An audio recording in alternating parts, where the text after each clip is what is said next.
Welcome. Today we're going to be exploring a film that didn't just define a genre, it completely reshaped the cinematic landscape. We are, of course, talking about James Cameron's 1991 science fiction masterpiece, Terminator 2, Judgment Day. That's right. And for anyone listening, you almost certainly know the basic story.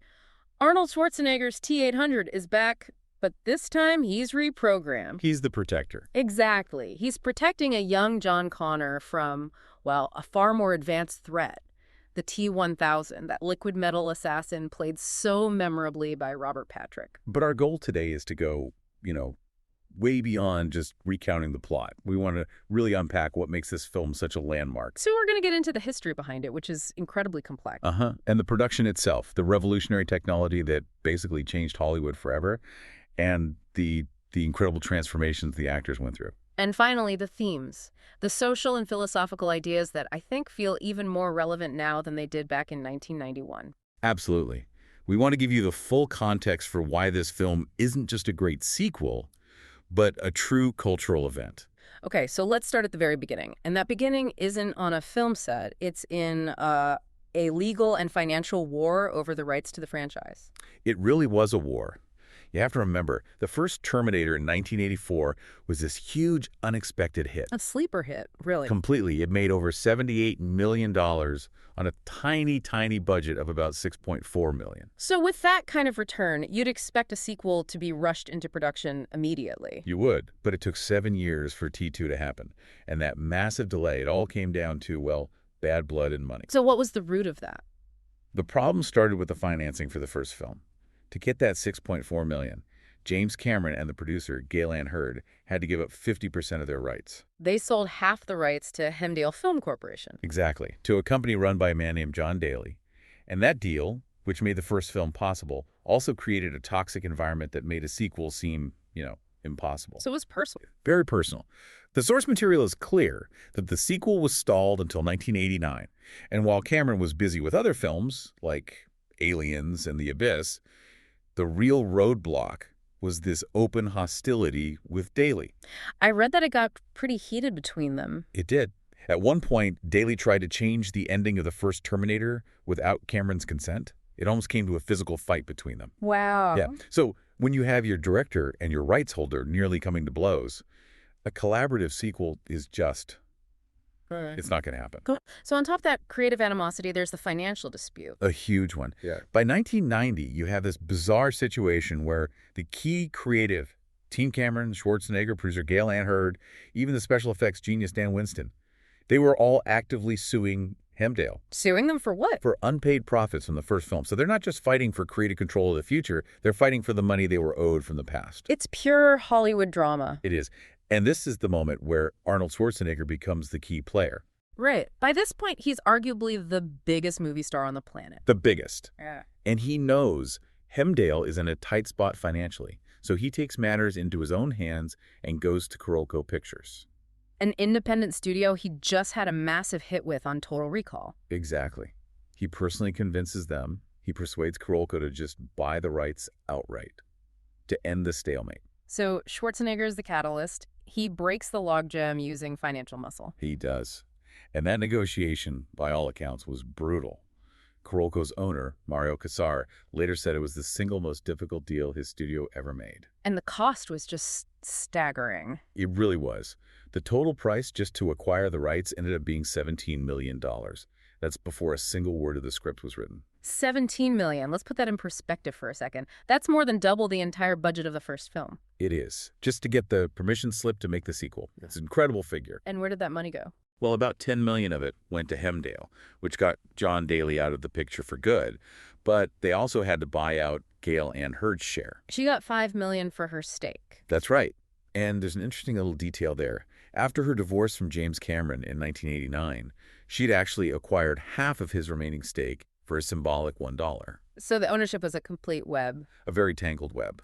And that initial $17 million investment put Carolco under immense pressure from day one. They were already deep in the hole. Which brings us to the budget. This is where the story becomes legendary. Kassar, having spent all that money just to own the property, he knew he had to get Cameron. He had to. But he also played hardball. The sources say Kassar just flatly told Cameron that the film was going to happen, with him or without him. And he made him an offer he couldn't refuse. An offer of $6 million, just to write and direct. An incredible sum for the time. It was an all-in bet. Kuroko knew that Cameron's vision was the only way they could possibly make their money back on that huge initial investment. And Cameron, now holding all the cards, did not hold back. Not at all. He had this vision that required technology that, frankly, didn't really exist yet. Yeah. So the budget it ballooned. The final number, when you include marketing, was somewhere between $94 and $102 million. And again, you have to understand what that number meant in 1991. It was obscene. It instantly made Terminator 2 the most expensive film ever made at that time. It shattered all the previous records, and it was specifically the most expensive independent film ever. The industry was in shock. People weren't just reporting on the cost. They were predicting total catastrophic failure. The phrase, "it will bankrupt Carolco," was thrown around a lot. It was. It was seen as this monumentally reckless gamble, even for a project with a star as big as Schwarzenegger. And the payment structures themselves show how wild the financing was. We have to talk about how they paid Arnold. Yes, the breakdown is it shows the sheer scale of it all. Schwarzenegger's salary was set between $12 and $15 million. Which was an unheard of figure. Completely. But the truly unique part was how he got paid. To ease the immediate cash flow problem, Kuroko paid most of his salary by giving him a financed $12.75 million Gulfstream third jet. Wait, they paid him with an airplane? They paid him with an airplane. So they're financing his salary with a huge depreciating asset. I mean, that's a level of Hollywood accounting that is just mind-boggling. It tells you two things, really. First, the incredible negotiating power Schwarzenegger had. They were banking on his international appeal to guarantee the returns. And second? Second, it shows that the project's costs were already outstripping Kuroko available cash. They had to get creative. And in the end, those predictions of bankruptcy, they weren't entirely wrong. They weren't. The film was a colossal success, making over $500 million. But Kuroko did file for bankruptcy just 4 years later, in 1995. Though it wasn't just T2's fault. No, there were other financial problems at the studio.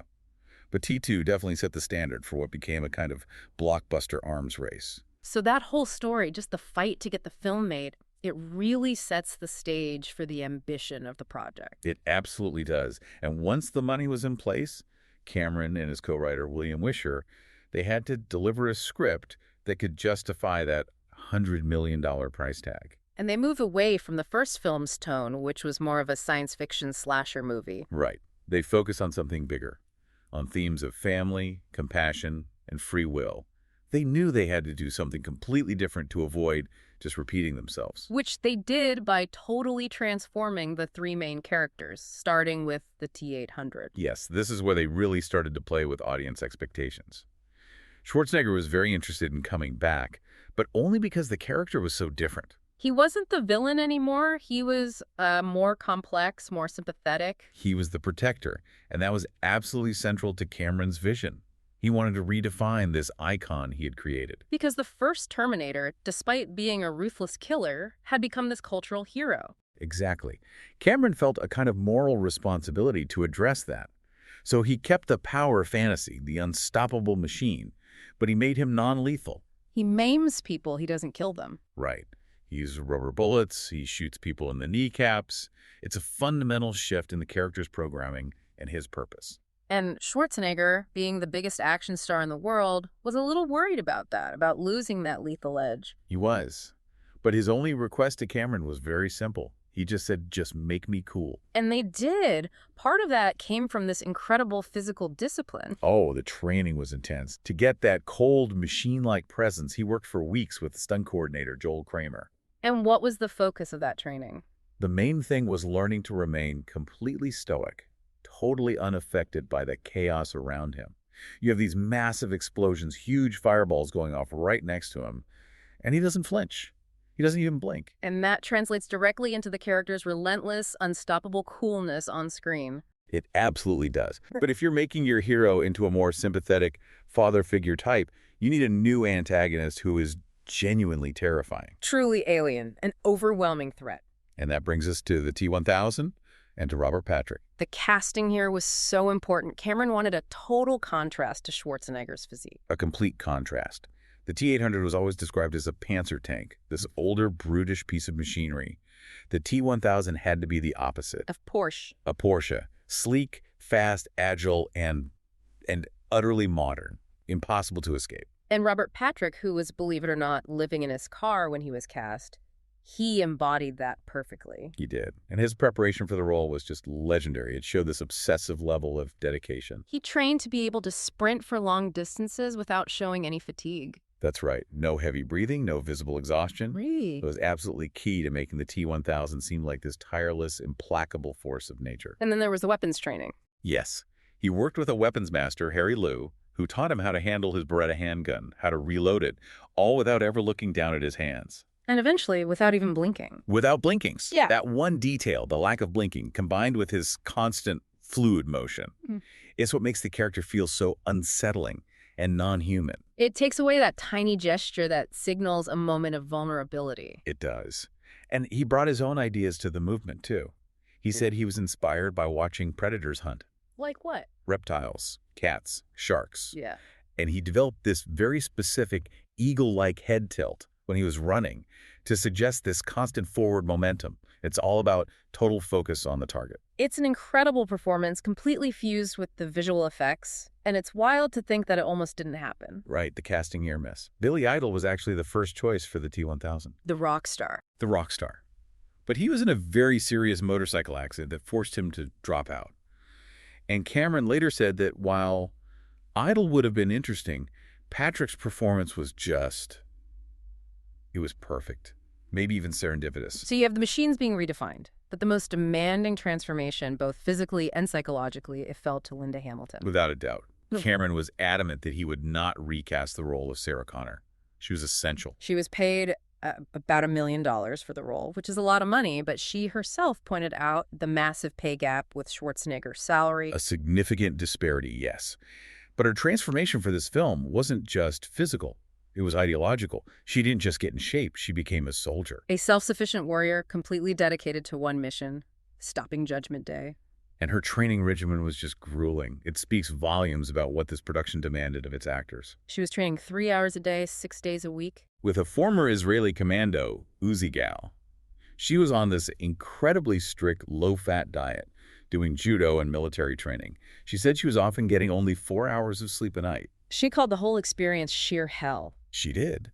But she also said she found a real satisfaction in her hard-won physique. It was tangible proof of her character's transformation. And that was something she pushed for. She wanted Sarah to be, in her words, crazy and untamed. Yes, she argued quite rightly that spending years living with the knowledge that billions of people are going to die, it would break a person. It would turn them into something hard and dangerous. She even said that in this film, she's a better Terminator than the T-800 is. And you believe it when you watch her. Rare. But the physical price she paid for that commitment was incredibly high. This is a detail that really stands out, the permanent injury she sustained. She suffered permanent partial hearing loss. It happened during the scene in the hospital elevator. When the T-800 fires his shotgun inside that enclosed space. Exactly. And she had forgotten to put her earplugs back in between takes, that one moment, and it caused lasting damage. It just underscores the intensity on that set, the relentless pursuit of a certain kind of visceral realism. It does. And that commitment created this hugely influential character. Sarah Connor's fierce, muscular portrayal, it really became a benchmark for female action heroes. A progression from characters like Sigourney Weaver's Ripley in Aliens. A definite progression. Yeah. So we've got the unprecedented financial battle. We have these reinvented characters. But the thing that truly cemented this film's place in history was its technology. This was the moment that Hollywood really fully entered the age of computer-generated imagery. This was the technological earthquake. So let's talk about that. Going back to that massive budget, somewhere around $100 million, a huge piece of that pie, between 15 and 17 million, was just for special effects. Just for effects. And within that, a staggering $5 million was dedicated solely to creating the T-1000. The liquid metal effects. The liquid metal effects. Even the practical stunt budget was one of the largest ever, at $1 million. That allocation of money just shows what a massive risk this was. It was an incredible gamble. Yeah. They were betting the success of the most expensive film ever made on a technology that was, still in its infancy. And the sources say there was no backup plan. If the CGI failed, The movie failed. There was no plan B. They were compositing these brand new digital effects with Stan Winston's brilliant practical models, and if it didn't work, there was nothing else they could do. And what's amazing when you think about how iconic those effects are is how little screen time they actually have. It's one of the most interesting facts about the film. The T-1000's morphing liquid metal effects. They only appear in about 42 or 43 shots. That's it. That's it. It adds up to only about 5 minutes of total screen time in a movie that's well over 2 hours long. So the impact of those 5 minutes is completely out of proportion to their duration. Yeah, completely. When you think of T2, you think of the liquid metal man, which just shows you how much work went into producing those few minutes. Can you walk us through that? Why was it so computationally difficult for the team at Industrial Light and Magic? Well, the main challenge was what the T-1000 was made of. It was reflective, it was volumetric, and it was always changing shape. So it wasn't a solid object. Exactly. With earlier CGI, you were often dealing with solid geometric shapes. Here, they had to calculate how light would bounce off a surface that was flowing and merging and reforming itself. It was a physics nightmare. And the hardware just wasn't there yet. The hardware was pushed to its absolute limit. They had a dedicated team of up to 35 people at ILM working on just these shots. And the rendering process, the time it took for the computers to generate the final images, was just agonizingly slow. I've heard the numbers, and they are mind-boggling. They are. To render just 15 seconds of finished footage often took up to 10 days of nonstop computing. 10 days for 10 days. 15 seconds of film. 10 days. It's a combination of hardware limitations. They were using early silicon graphics machines, and the sheer complexity of the software they had to write to make it happen. So every frame was this incredibly complex physics problem that took days to solve. Essentially, yes. And that enormous time crunch put the entire production schedule under incredible pressure. They were delivering the final print of the movie to some theaters the night before it was supposed to premiere. It was down to the wire. It was down to the absolute last second. But despite all that chaos, what they produced was miraculous, and it changed the film industry forever. It's seen as this pivotal moment for visual effects. Universally. Dennis Muren, the effects supervisor from ILM, he said that T2 proved what was possible with CGI.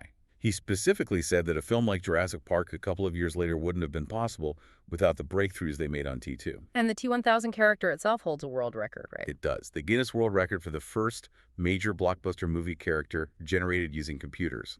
But there is a bit of a nuanced legacy there. In hindsight, some critics have pointed out that while T2 showed what was possible, it also may have contributed to a kind of over-reliance on CGI. You do hear that argument, that it shifted the industry away from the challenges of practical effects and stunts and toward a mindset where you can just fix it in post. It definitely paved the way for the modern blockbuster formula. High budgets, a dependency on CGI, a focus on franchises for a global audience.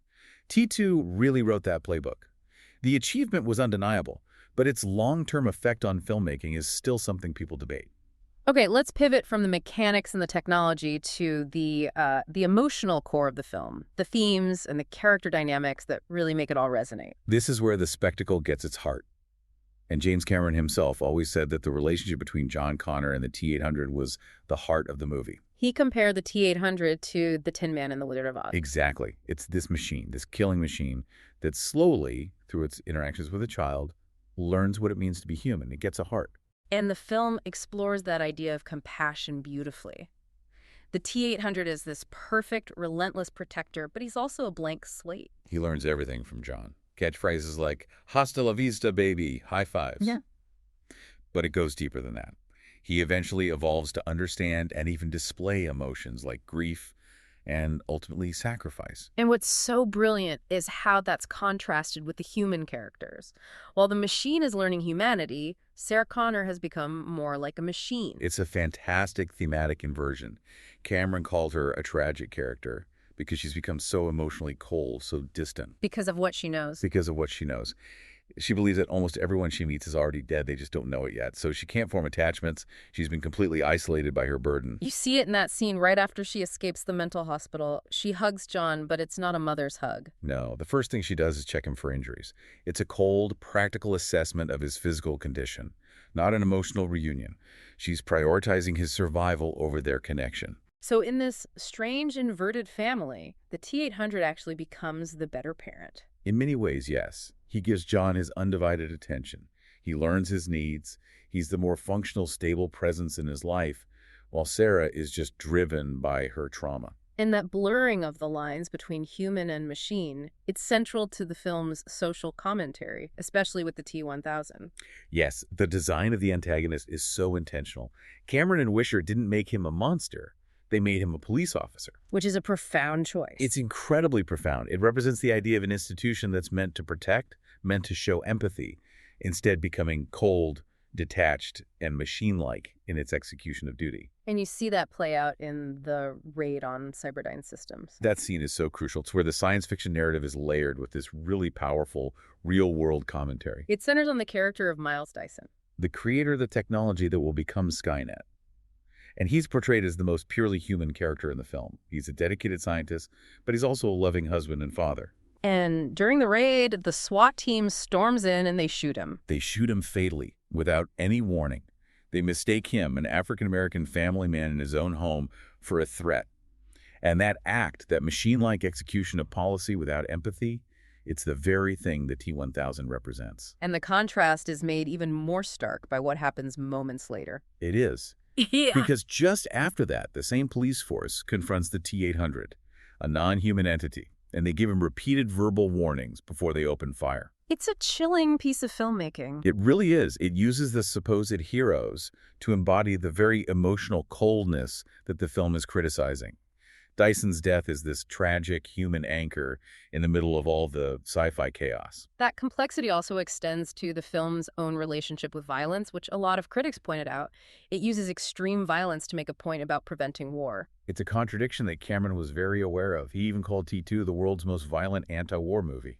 His goal was to deliver the spectacle, but also to have the characters, especially Sarah, wrestle with their own violent impulses. Right. And Sarah's personal crisis, her attempt to assassinate Miles Dyson, that's the moral hinge of the entire film. It's the ultimate test of her humanity. It is. She goes to his home. She's determined to kill him, believing that this one violent act will save billions of lives. But in the end, when she has him in her sights, she can't do it. She can't become a machine. She can't. She chooses not to abandon her own humanity to save humanity. And that's Cameron posing the central question: do we have to destroy our own principles to survive?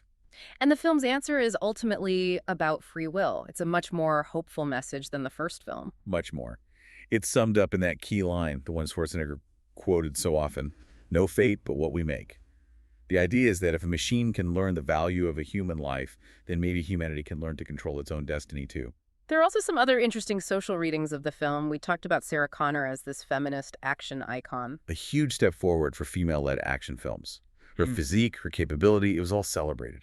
But some critics also noted the subtle limits that the blockbuster formula still placed on her. That's a very sharp observation.